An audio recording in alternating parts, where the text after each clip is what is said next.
देश की स्थिति क्या है, देश के राज्यों में भगवा की स्थिति क्या है।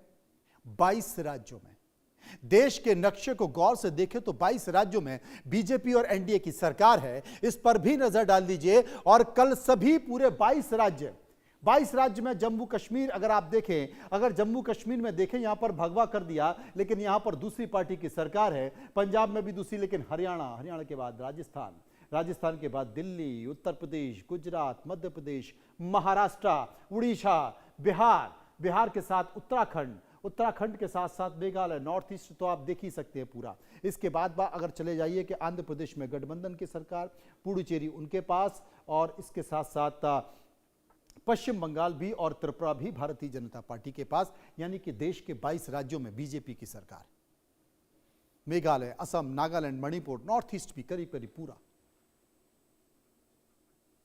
यह स्थिति है। अब इस पर हम चर्चा करेंगे क्योंकि नेता के नाम का ऐलान हो चुका है। इसी बात को लेकर हमने कुछ सवाल तैयार किए, सर्वे बनाया। पहला सवाल जो हमने दर्शकों से पूछा वो आपके टीवी स्क्रीन पर पहला सवाल था कि क्या बंगाल में शुभेंदु अधिकारी को मुख्यमंत्री बनाने का बीजेपी का फैसला सही है, विधायक दल का फैसला सही है। 71% लोगों ने कहा यह बहुत अच्छा फैसला है, 12% लोगों ने कहा जनता के लिए फायदेमंद नहीं है, 14% लोगों ने कहा भाजपा का यह सही दांव है, और 3% इस पर कुछ भी कहना नहीं चाहते। सर्वे का एक और सवाल, दूसरा सवाल जो हमने लोगों से पूछा कि क्या बंगाल में भी 2 डिप्टी सीएम बनना बीजेपी का मास्टर स्ट्रोक होगा, क्योंकि सभी राज्यों में यही फॉर्मूला चल रहा है।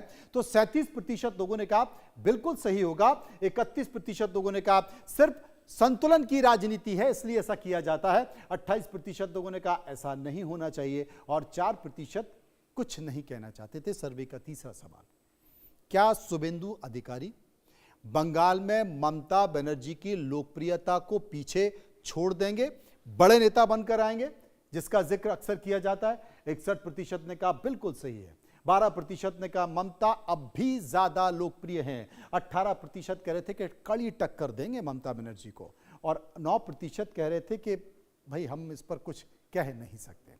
चौथा सवाल, क्या बंगाल में बीजेपी के आने से घुसपैठ पूरी तरह से रुक जाएगी, रोक लग जाएगी, जिसका जिक्र अमित शाह भी कर रहे थे। 55% लोगों ने कहा हां जरूर रुकेगी, 16% लोगों ने कहा रोक लगाना बहुत मुश्किल है, 25% ने कहा काफी हद तक रोक लगेगी, और 4% इस पर कुछ भी कहना नहीं चाहते। सर्वे का पांचवा अंतिम सवाल जो हमने लोगों से पूछा, क्या बांग्लादेश सीमा पर सख्ती से बंगाल की सुरक्षा मजबूत होगी?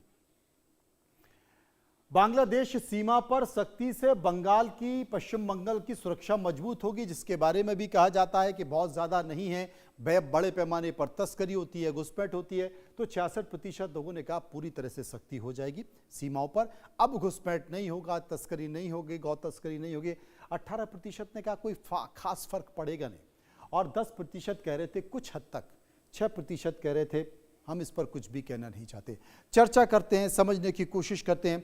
अवधेश उपाध्याय प्रवक्ता बीजेपी मेरे साथ मौजूद हैं, रास बिहारी वरिष्ठ पत्रकार मेरे साथ मौजूद हैं, निरंजन दास टीएमसी समर्थक मेरे साथ मौजूद हैं, सैयद जव्वाद राजनीतिक विश्लेषक मेरे साथ मौजूद हैं। सबसे पहले रास बिहारी, उन्हीं के पास चलेंगे। रास बिहारी जी, कहें 50 साल बाद भारतीय जनता पार्टी की सरकार बंगाल में, और बंगाल में भी भारतीय जनता पार्टी का एक कट्टरवादी हिंदुत्व का चेहरा, बंगाल के संकेत क्या होंगे? देखिए, बंगाल में जो बदलाव की संकेत थे वो पूरे हो गए हैं, और शुभेंदु अधिकारी मुख्यमंत्री होंगे, ये भी अब ऐलान हो गया है। अब बारी है बंगाल के खोए हुए गौरव को लौटाने। बंगाल का जो गौरव था आजादी से पहले और आजादी के बाद भी, और जिसका खास तौर पे हम वाम मोर्चा की सरकार कहते हैं, तब से लगातार जो गिरावट आती चली गई है, और टीएमसी के राज में तो हद ही हो गई थी। और आपने जो चुनौतियां बताई हैं एकदम सही गिनाई थी, क्योंकि पश्चिम बंगाल का सबसे बड़ा जो अभिशाप है वो है भ्रष्टाचार और राजनीतिक हिंसा। अगर इन दोनों पे रोक लग गई तो सब कुछ अपने आप ठीक होता चला जाएगा। ये भ्रष्टाचार के कारण ही घुसपैठ होती है, भ्रष्टाचार के कारण ही स्मगलिंग होती है, भ्रष्टाचार के कारण ही ये टोलाबाजी सिंडिकेट चलता है। भ्रष्टाचार पर रोक लग गई तो राजनीतिक हिंसा भी अपने आप खत्म होती चली जाएगी। भ्रष्टाचार के कारण ही राजनीतिक हिंसा को पनपाया जाता है, क्योंकि जो सत्ता में आता है वो अपना तंत्र विकसित कर सकता है। और ये सिद्धार्थ शंकर राय कांग्रेस के जमाने में सिखा के गए थे, उसको उस सिस्टम को वाम मोर्चा ने भी जारी रखा और टीएमसी ने तो हद ही का पार कर दी थी।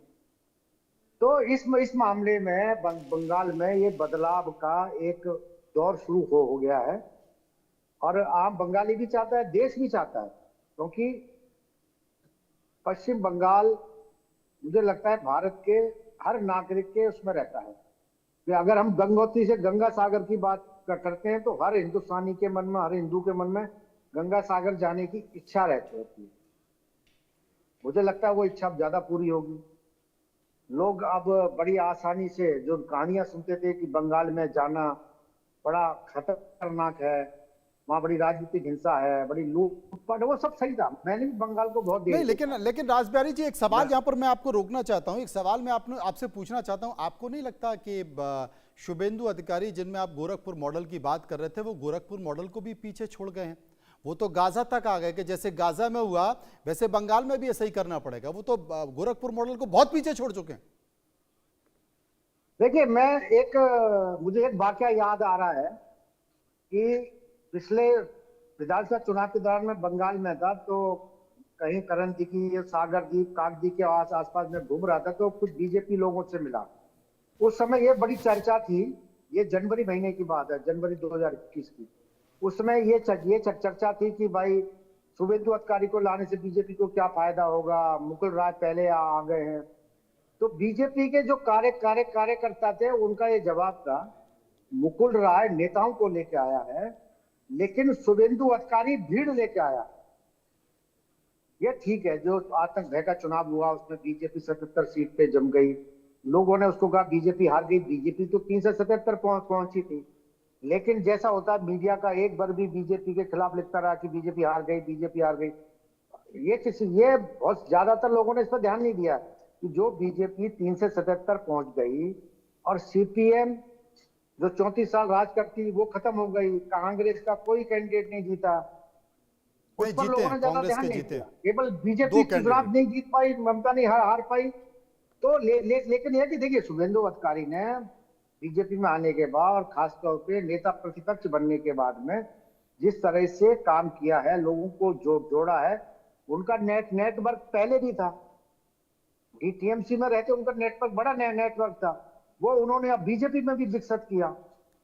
तो इसी कारण उनको सीएम बनाया गया है। और वो जिस तरह से उन्होंने 5 साल लगातार मुख्यमंत्री रही, ममता बनर्जी को टक्कर दी, ये उनके पक्ष में गया। मैं जाना तो चाहता था अवधेश उपाध्याय के पास, लेकिन अचानक से मेरा मन किया कि मैं निरंजन दास के पास चलता हूँ। टीएमसी के समर्थक हैं। निरंजन जी, ये चर्चा की जा रही है कि भाई शुभेंदु अधिकारी क्यों, तो एक चुनौती तो यहाँ पर ये दिखाई दी कि भाई ममता और टीएमसी को अगर ठीक करना है वहाँ पे, तो सॉफ्ट चेहरा नहीं चलेगा, एग्रेसिव लीडर चाहिए, और वो कोई और नहीं दिखाई दिया, वो शुभेंदु अधिकारी दिखाई दिए। देखिए, शुभेंदु अधिकारी वो नेता है जो